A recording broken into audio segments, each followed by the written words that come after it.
তিনজনের নাম লিখতে হবে যাকে আপনি পৃথিবীতে সব থেকে বেশি ভালোবাসেন। তো আমি যখন নাম লিখতে বলি, বাবার নাম লেখে, কাকার নাম লেখে, মায়ের নাম লেখে, কেউ ঠাকুর, আল্লাহ, ঈশ্বর, যার যার ভক্তি বিশ্বাস লেখে।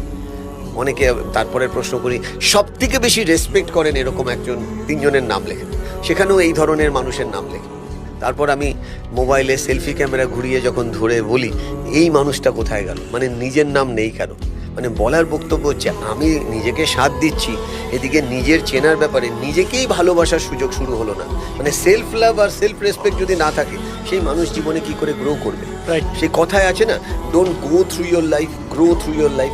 গো তো সবাই করছে, জন্মাচ্ছে, খাচ্ছে দাচ্ছে ঘুমাচ্ছে, এর নিন্দা করছে, ওর নিন্দা করছে, এই দেশের নিন্দা, ওই দেশের নিন্দাই নিন্দা। কিন্তু নিন্দা করার আগে নিজেকে আপগ্রেড করার কথা ভাবা, যে চলো আমরা সবাই মিলেমিশে করি কাজ, হারি জিতি নাহিলাজ, একবার না পারিলে দেখো শতবার, এরকম ভাবে যদি সবাই মিলে ঝাঁপাই, কে আটকাবে বলুন তো? কার ক্ষমতা আছে আটকাবার?